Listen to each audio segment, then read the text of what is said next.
21 mars 1987. Il y a quelques formations centrales, peut-être une seule. Quand elles tombent, ou elles tombent au singulier, toutes les autres formations s'effacent ou perdent leur pouvoir, et c'est comme un champ d'illusions qui s'ouvre. Généralement, les gens ne peuvent pas supporter cela. C'est la mort de leur vie, entre guillemets. C'est peut-être ce que le Bouddha a senti.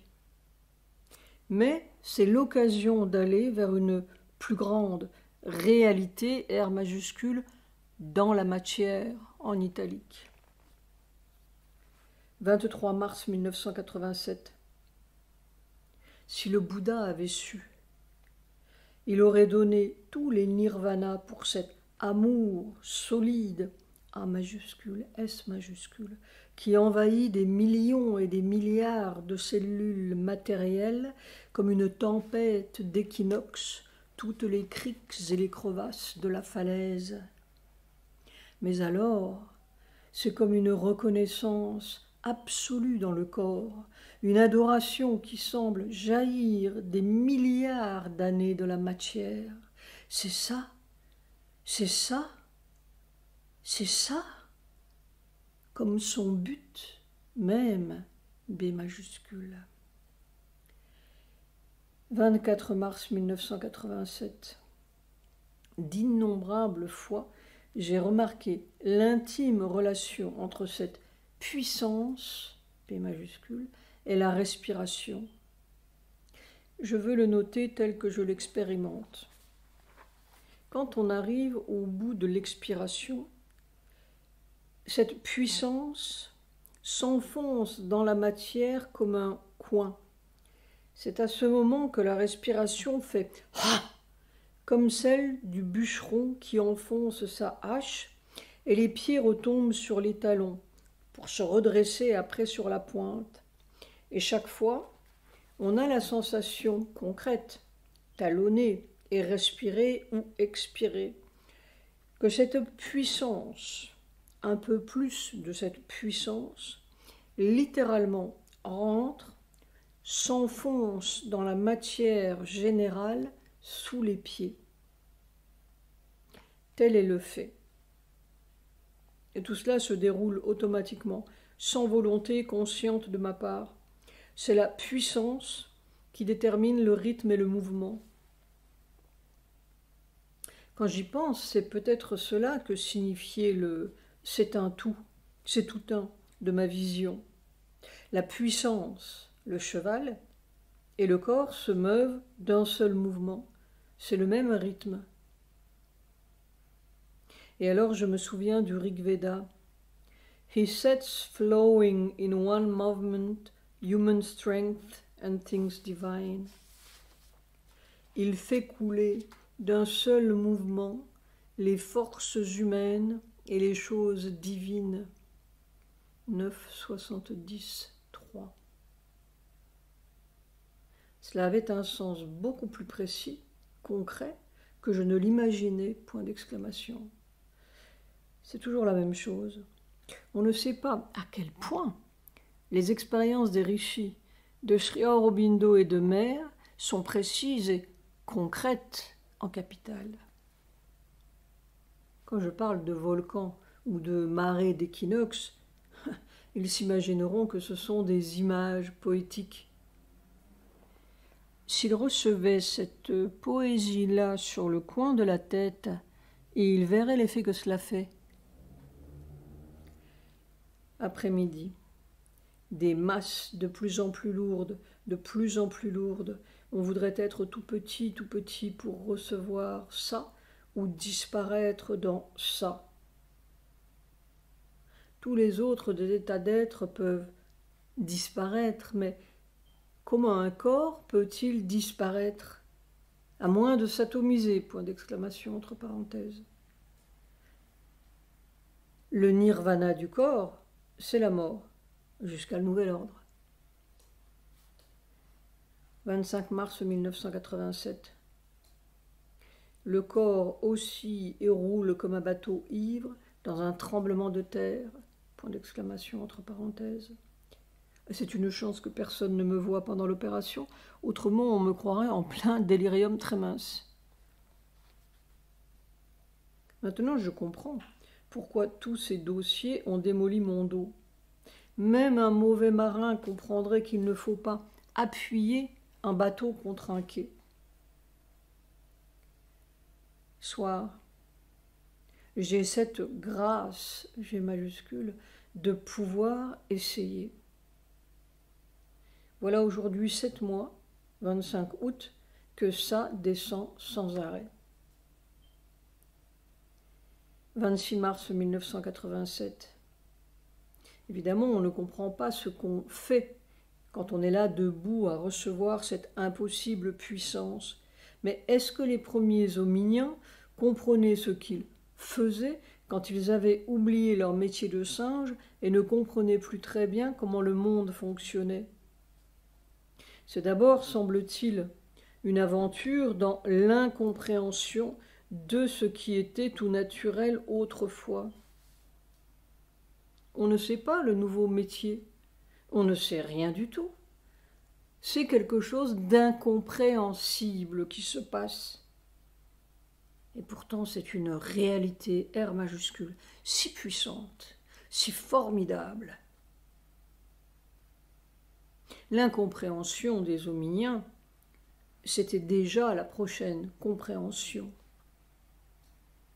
Le corps comprend, entre guillemets, indiciblement quelque chose que le mental ne comprend pas. Il est en avant. Soir.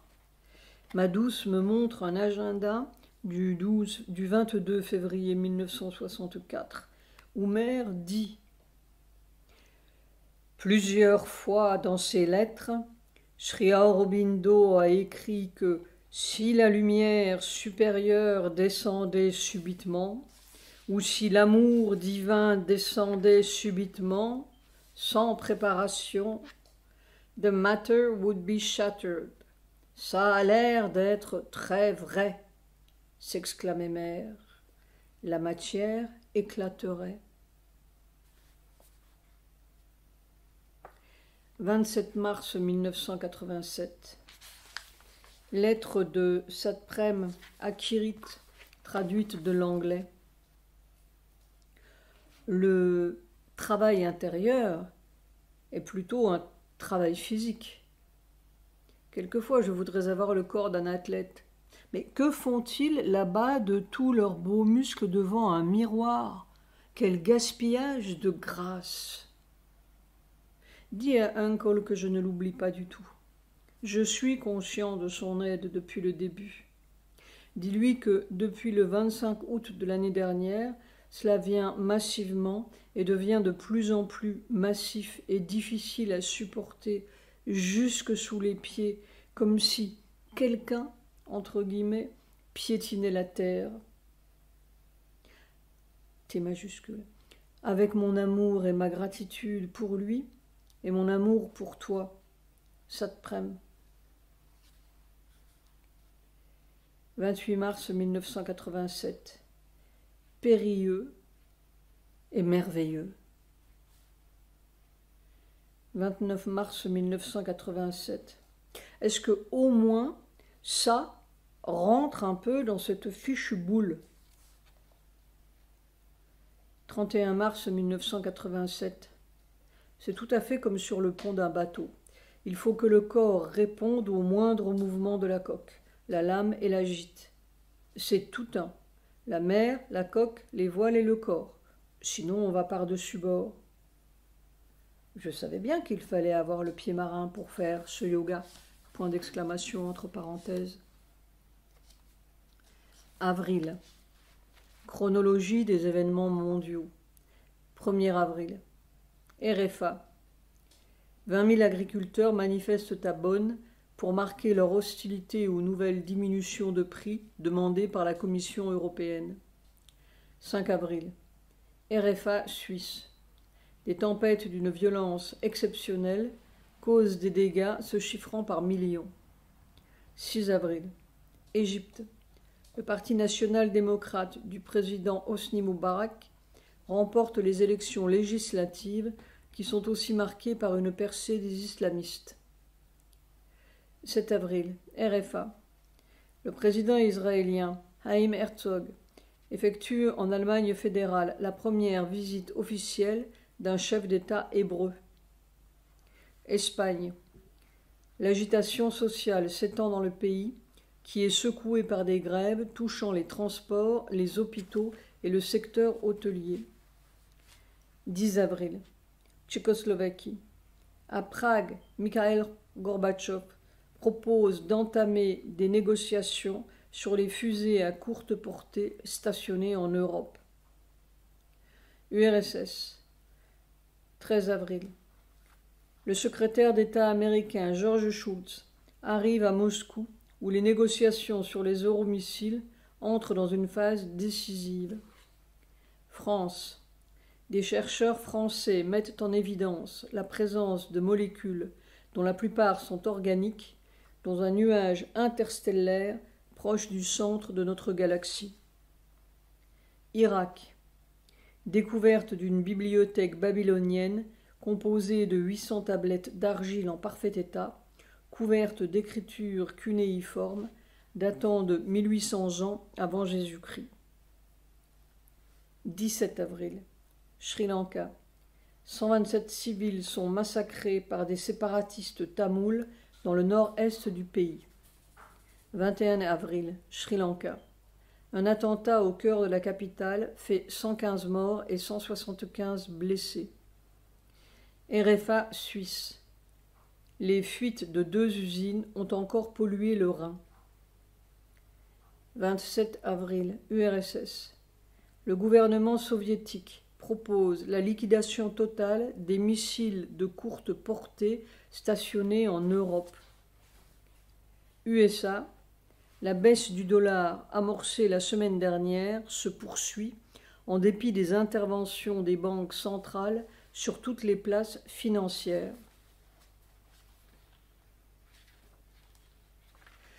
« 1er avril 1987.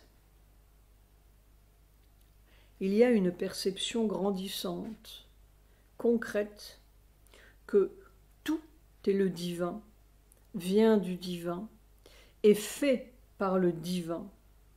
Et si nous avons le sentiment que c'est contraire, c'est parce que nous ne savons pas nous en servir pour avancer. C'est tout à fait comme la navigation qui se sert du vent contraire, entre guillemets, pour avancer au plus près. Et c'est comme cela, réellement, en italique. L'autre jour, j'ai lu dans le Rig Veda « God, the forces are everywhere. Thou besiegest us on every side with the being. Burn away from us the sin. » Dieu, tes forces sont partout. Ton être nous entoure de tous côtés. Brûle le péché hors de nous. C'est tout à fait cela. Le sin, péché, c'est de ne pas percevoir que c'est lui et de ne pas nous servir de lui pour avancer vers lui. Thou besiegest us on every side with the being. Ton être nous entoure de tous côtés. 2 avril 1987. Il paraît que les gens du pays appelaient ma mère la mouette, parce que chaque jour, elle marchait sur le sable le long de sa baie. L'une de mes sœurs m'a rapporté les paroles de ces derniers jours. Elle disait « Cette force de la mer, cette baie sans limite, l'infini n'est pas contraignant, c'est l'éternité. La vague, il faut savoir l'accepter, la recevoir comme elle vous arrive, puis elle déferle sur le sable chaud. C'est un bienfait une grâce. Mais en ce moment, cette vague, c'est autre chose en lettres capitales. C'est si difficile. Et pourtant, le difficile n'existe pas dans la nature. Ce voyage, vers quelle demeure? Oh, ma grande mouette, M majuscule. Alors quelquefois, je sens cette montagne des Nilgiris comme un endroit tellement étranger à tout mon être. La mer crie en moi, les mouettes crient en moi. Elle, la grande L, A-I-L-E, crie en moi. L-E-2-L-E, la grande L, A-I-L-E, majuscule, majuscule. Mais je sais que c'est une illusion et je m'accroche. Même l'infini de la mer laisse le regard errer, puis on rentre chez soi, entre guillemets. Le grand infini vous comble sans yeux et on est chez soi pour toujours. Je me le dis, mais il y a décidément trois sortes d'êtres, comme le savait déjà Platon, les hommes, les femmes et les marins. Le marin peut comprendre les deux autres, mais jamais les deux autres ne comprendront le marin. Midi. Mon corps n'arrive pas à comprendre pourquoi il y a cette obstruction dans son dos, son épaule, son cou. Il n'arrive pas. C'est comme un enfant qui n'arrive pas à comprendre le mal. C'est incompréhensible. Je revois de ces enfants qui se font mal pour la première fois. Il y a une stupéfaction en eux. En fait, c'est comme une première initiation à la mort. Et c'est comme ces oiseaux tous les jours qui viennent se cogner à ma fenêtre. Ils n'arrivent pas à comprendre cette fausseté, cet artifice, cette non-existence d'un jardin qui se reflète dans une fenêtre. C'est incompréhensible. Mais il y avait des fleurs et un arbre. Et puis on s'écrase et on se blesse dans une non-existence de l'arbre et des fleurs. C'est une non-existence existante. Et c'est incompréhensible pour ce corps. C'est peut-être cela le spell, l'envoûtement. Mais c'est un spell en fer. Pourquoi n'est-ce pas simple en italique? 2 points d'interrogation. Pourquoi? Pourquoi se cogne-t-on? Je me souviens, j'étais tout petit, 5 ou 7 ans peut-être, et je suis tombée dans les escaliers de la cave. Je me suis évanouie. Lorsque je me suis réveillée, j'ai dit à ma mère « J'ai cru que j'étais mort ». Ma mère m'a raconté cela plus tard avec une sorte de stupéfaction. Comment cet enfant pouvait-il savoir qu'il y a la mort? C'était un mystère pour elle et un ahurissement. Cet enfant qui n'avait jamais connu ou vu la mort, qui ne savait pas ce que ça pouvait être. Du premier coup, j'étais dans la chose. Le mal, c'est la mort. J'ai cru que j'étais mort. La mort devait être une vieille chose bien connue pour moi. C'est la non-existence existante. Si l'on veut traverser la vitre, ça fait mal. Après-midi, je n'en peux plus de ce déchirement brûlant dans mon dos. Tout mon être, tout mon corps pleurerait de désespoir. J'ai dû arrêter. On dirait que toute la mort est concentrée là. Et on ne sait plus quoi faire. Où est le moyen? Quel est le moyen quand on ne peut même plus frapper avec sa douleur? Soir.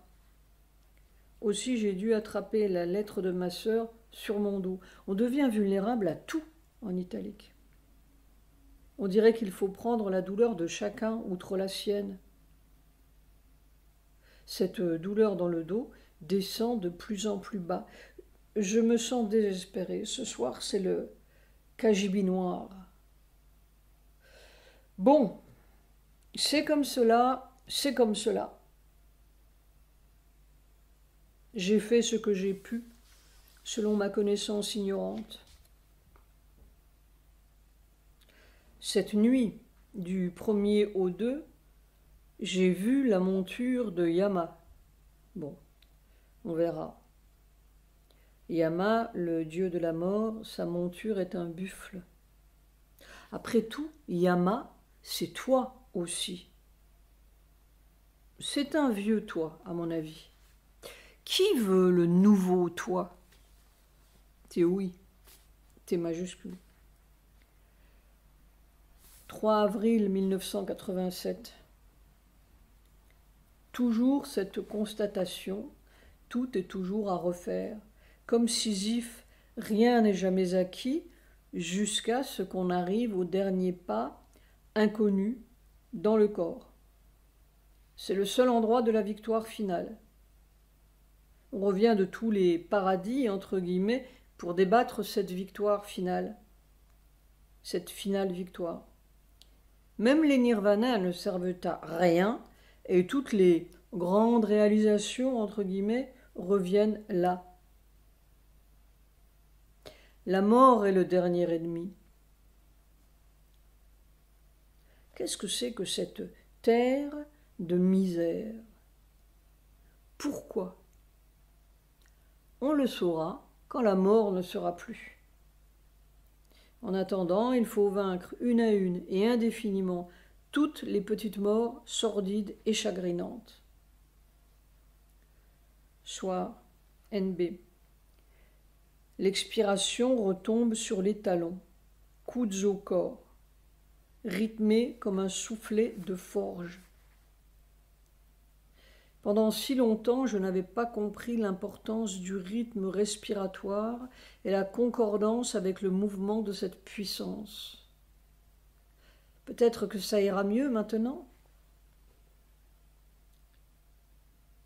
4 avril 1987. Je n'arrive pas à imaginer une vie où il n'y aurait pas eu Sri Aurobindo et mère. Ça aurait été tellement insensé.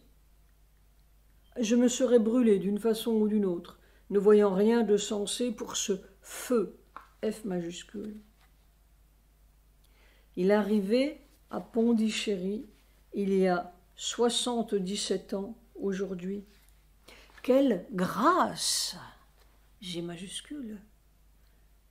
Après-midi.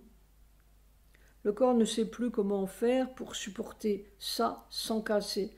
Ça devient tellement impossible, physiquement impossible.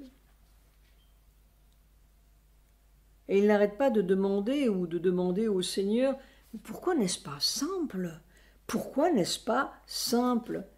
Pourquoi ça ne peut pas être simplement? Il y a quelque chose qui ne comprend pas cette difficulté terrible.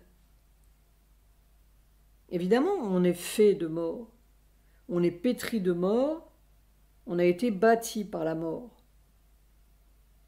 C'est un paradoxe. Soir. On pourrait être écrasé comme une galette par ça. J'ai dit à Sujata, si tu trouves une galette sur le tapis, tu sauras que c'est moi.